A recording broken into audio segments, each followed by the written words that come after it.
When I asked Ethan why he had gone ahead and made an authorized user card for his parents-in-law, he laughed and said, "Because we're family. Of course it makes sense to have an authorized user card. Got a problem with that? If you knew who married Lonely Sophia, you wouldn't say such a thing, right?" His tone was much more arrogant than I'd ever heard before, and I found myself speechless. Was Ethan always like this? "If you're grateful, then devote more to my family. Then I'll consider you as part of the family. Until then, it's like we're only married on paper." I had never heard of a marriage being considered a trial before. Seeing me silent, Ethan pressed on. "That means you're not yet a full member of the family. If you don't like it, you're free to leave any time. For now, our family is just the 5 of us. No place for a useless parasite." Understood. After I canceled all the credit cards and moved out. My name is Sophia, 27 years old, a freelance illustrator. I used to work as a designer at a major advertising agency, but I went independent when I got married 2 years ago, and now I work from home. My parents died in an accident when I was young. I was raised by my grandparents, but I moved back to an apartment close to the city where I lived with my parents when I went to college, and have lived there ever since.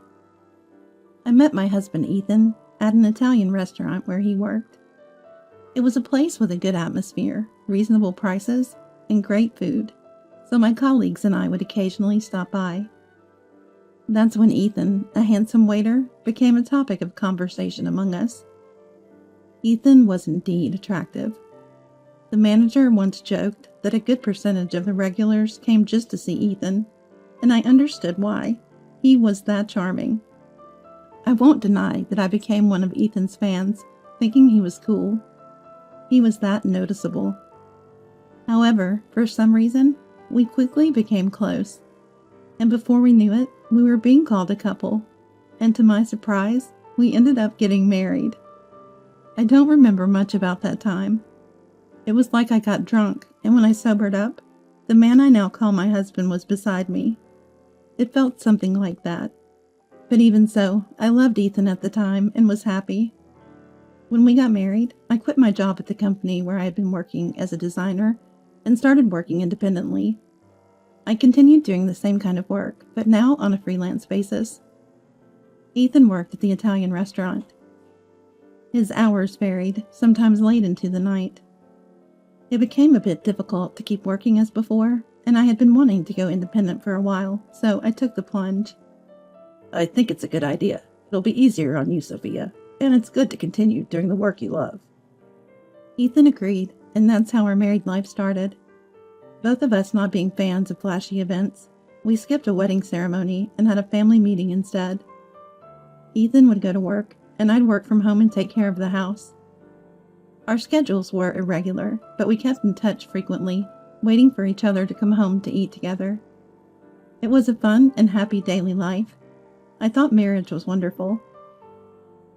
But about a year into our marriage, everything collapsed when Ethan suddenly said, "My family wants to come over. Is that okay?" Of course, I said it was okay. I had only met Ethan's family briefly at the family meeting, so I thought it would be nice to get to know them better. Having lost my parents at a young age, I had always admired Ethan's family. But when Ethan's 4 family members arrived, I was at a loss for words. "Hey, where's my room?" Sister-in-law Zoe asked as soon as she entered the house. Zoe was 32, 5 years older than me and Ethan, and from what I heard, she worked in a local supermarket.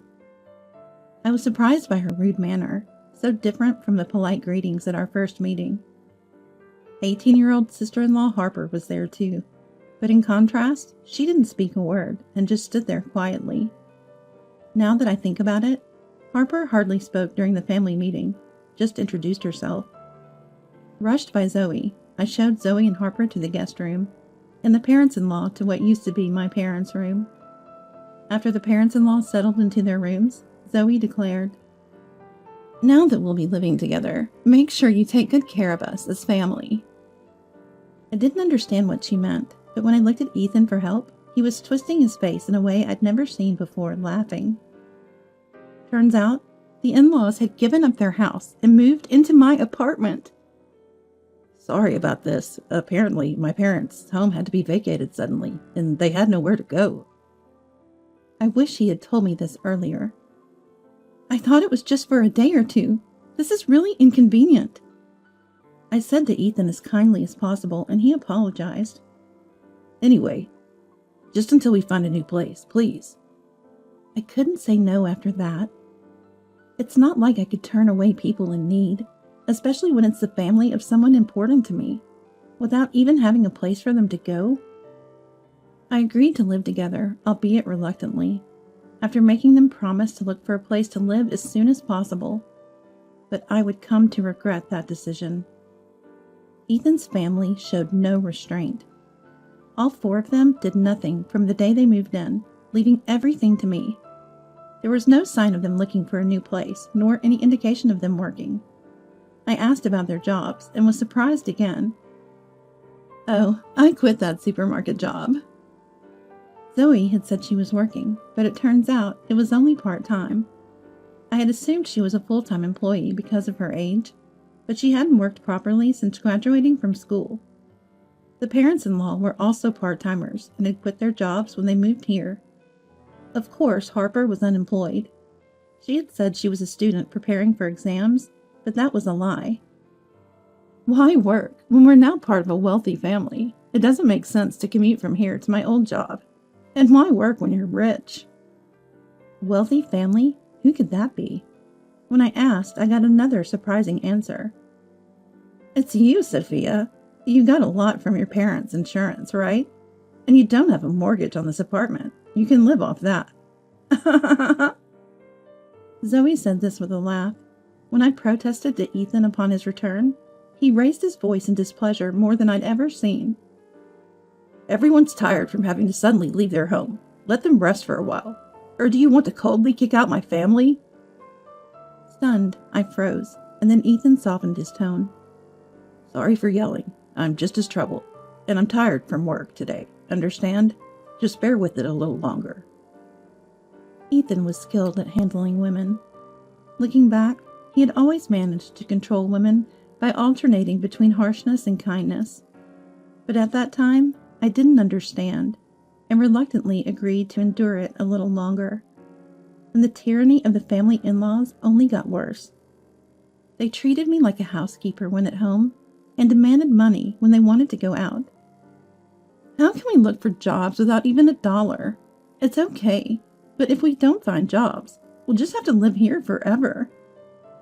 I reluctantly gave them a little money, but they would return having spent it all, likely never having looked for jobs.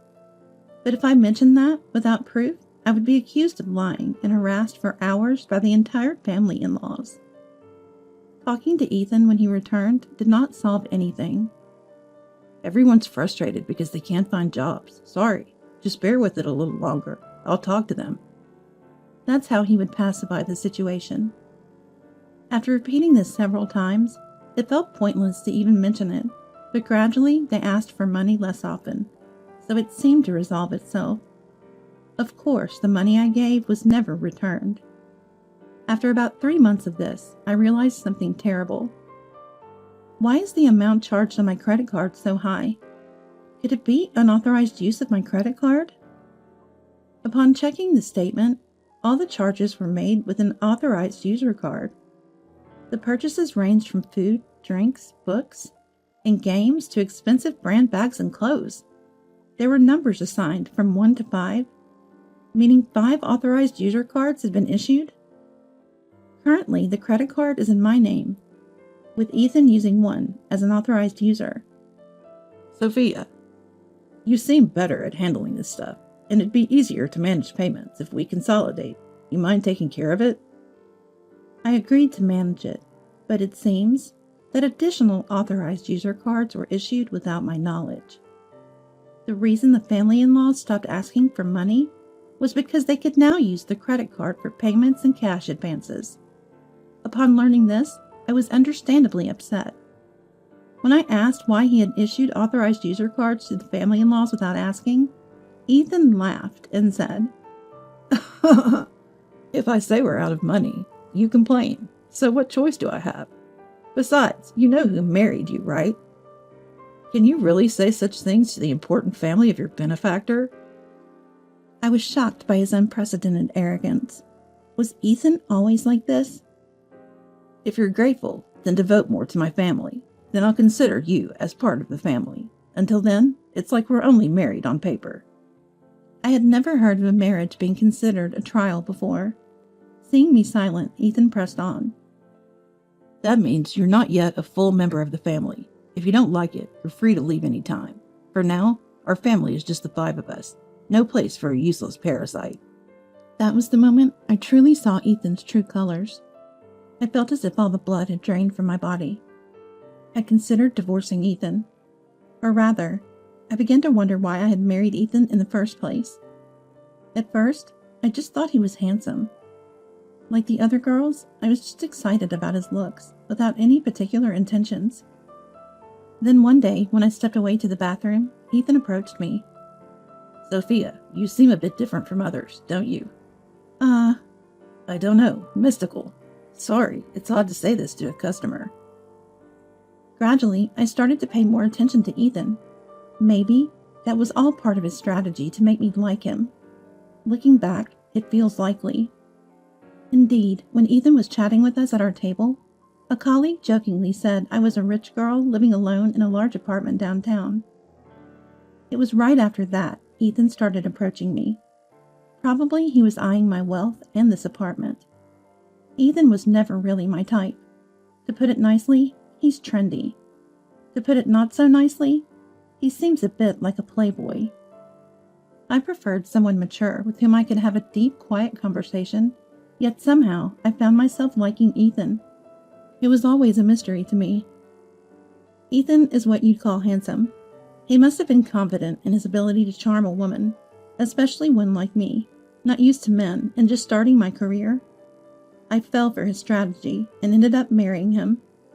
Thinking about it made me want to smash everything in the house out of frustration and shame. But I wasn't foolish enough to actually do it. I decided to get revenge, or rather, payback. For that, I'd have to endure this life a little longer. Just as Ethan manipulated me, I manipulate the entire family-in-laws. The apartment I live in was bought by my dad shortly after I was born with a mortgage. It wasn't very expensive at the time, but after a large shopping mall was built nearby, the area developed rapidly, and now it's considered a luxury apartment. My parents, who wanted many children, bought a spacious room so the family could grow. Therefore, even if the family-in-laws moved out, I could manage to live on. But despite the apartment's decent size, having the family-in-laws around was a nuisance, especially since I work from home. Still, I endured it all for the sake of revenge.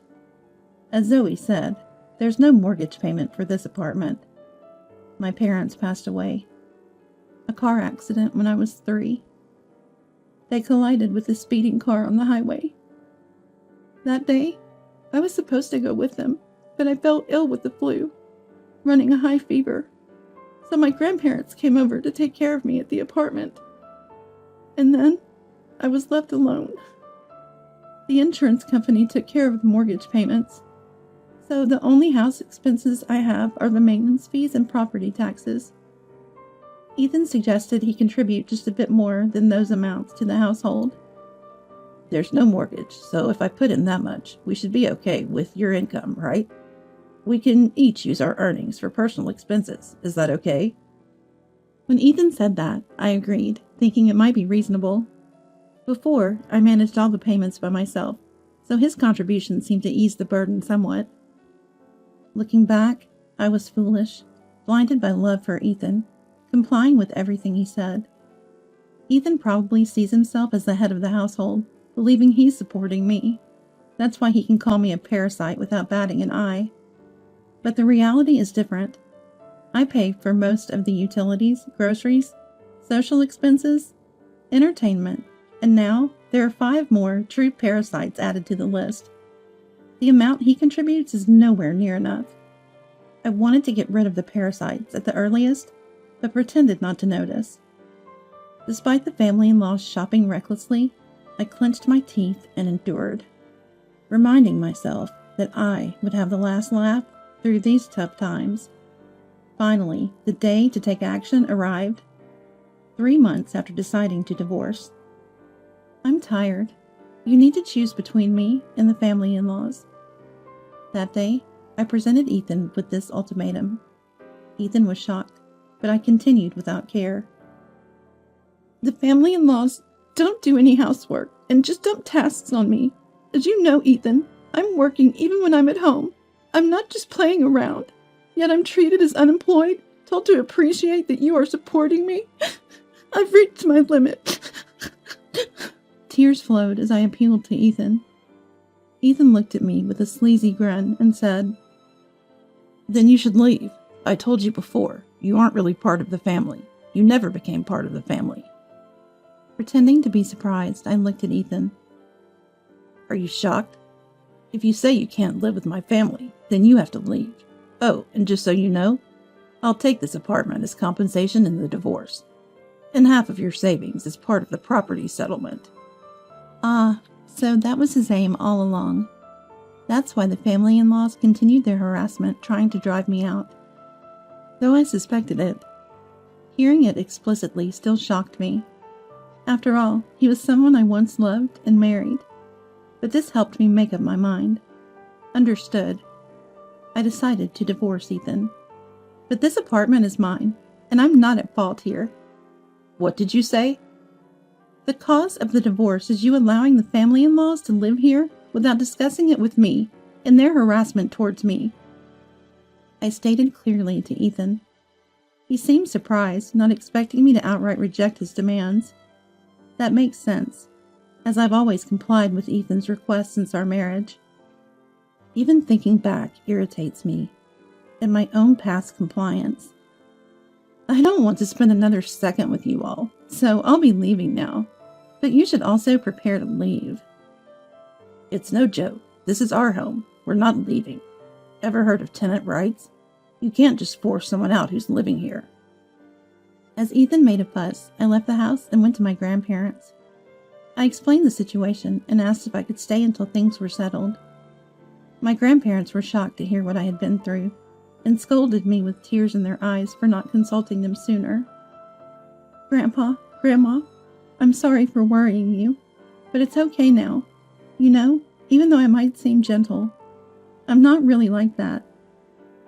I forced a smile through my tears. The day after I left the apartment, Ethan contacted me promptly. "Hey, what was that about?" "What do you mean?" "The documents from the lawyer."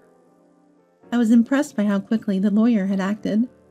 I had arranged for the divorce proceedings through a lawyer who, knowing I was leaving the house yesterday, had arranged for the documents to be delivered today. "I'm not going to pay any alimony, and I'm definitely not leaving the apartment." "Legally, Ethan, you have an obligation to pay, and you have no right to continue living in that apartment." "What are you talking about? The apartment is mine too, since we're married. If you insist, pay me half the money to buy me out." His claim made no sense. Talking this way won't resolve anything. Please communicate through the lawyer from now on. I hung up, not willing to discuss any further. Expecting another call tomorrow, but I had no desire to talk today. Sure enough, he called again the next morning. "Hey, what's the meaning of this?" The same line as yesterday. "What do you mean?" "My credit card's been canceled. What did you do?" "I canceled it. That credit card was mine, and you were just an authorized user, remember?" Yes, I had switched all contracts to another credit card and canceled the old one before leaving. Once I cancel it, of course the authorized user card would stop working. "I was making payments too." "Yes, for the apartment's maintenance fees and property taxes, and only for the first 2 months. It's not much, but I can deduct that from the alimony if you like." His indignant shout came through the phone. Indeed, Ethan had only made payments for the first 2 months. He had made various excuses and stopped paying, forgetting he had made those payments, showcasing his poor memory. But that no longer mattered to me. People I'm cutting ties with, no matter their memory capacity, no longer concern me. "So you'll need to pay half of all the living expenses I've covered. I've kept a detailed household ledger, which I'll submit as evidence. Then divide the savings fairly, too. It's marital property. Sure, I understand. We'll divide it fairly. After saying that and receiving a parting shot, the call ended. Hey, what's the meaning of this? A few days later, he called again with the same line. His lack of vocabulary was evident as his memory issues. What do you mean? The division of marital assets. Why is there nothing? Sophia, you have a lot from your parents' insurance, right? Ah, so he thought that. I explained politely that my savings before marriage do not count as marital assets, and that there are no savings after marriage, so naturally the amount is zero. Don't lie. If you think it's a lie, why don't you consult someone? Anyway, from now on, please communicate everything through the lawyer. We won't be talking directly anymore. Goodbye. I hung up and blocked Ethan's number. 2 months after I left, Ethan and the family-in-laws finally moved out of the apartment. Not because they had a change of heart, but because they could no longer afford to live there. Firstly, Ethan's income alone wasn't enough to support a family of 5. That was to be expected. They had freely used my credit card for shopping sprees, and were not about to start economizing now. I had intentionally allowed them free rein with the credit card, knowing it would come to this with the family-in-laws. They began to demand shopping from Ethan and, when he refused, resorted to stealing money from his wallet. Even when Ethan got angry, they blamed him for my departure and ganged up on him. Then, the electricity, gas, and water were all cut off. Of course, I had arranged for their termination, citing no immediate plans to return. Ethan tried to have the services restored over the phone, but the property was in my name, and they wouldn't listen to someone unrelated to the owner. The family-in-laws couldn't stand the intense heat and left the apartment. I don't know where they went, nor do I care to know. Ethan tried to stay until the end, but eventually gave up due to the lack of electricity and inability to shower. The divorce negotiations proceeded quicker than expected. Not because Ethan had a change of heart and agreed to the terms, but because he made a significant mistake. He cheated before our divorce was finalized. Or perhaps he felt confident enough to start such behavior early on. He boasted about owning a luxury apartment in a prime city location to lure young women. Despite the family-in-law's presence, he had been engaging in such actions even while they lived with him, and they seemed indifferent to it. Given his good looks, I had suspected such activities. Before leaving, I had installed cameras in several places around the house which captured all the evidence needed. Ethan underestimated me, to say the least. I demanded a significant sum as compensation in the divorce for his bringing the family-in-laws into our home without my permission, making me pay for the authorized user card they used, driving me out, and cheating. Ethan paled at the amount and desperately sought reconciliation, but I had no intention of going back.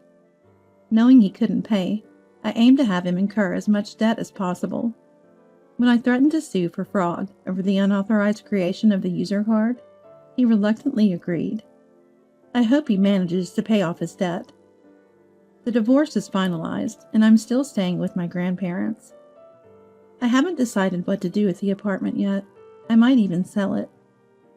Although it was a precious gift from my parents, with no memories of them, and after everything that's happened, I think they would understand if I let it go. My work as an illustrator is slowly picking up. Well, I might live alone again. It's a good era to work remotely from my grandparents' home. I'll indulge in their care a little longer before taking a firm step forward. This time, I hope not to be deceived by a man's looks and find a partner with whom I can share my life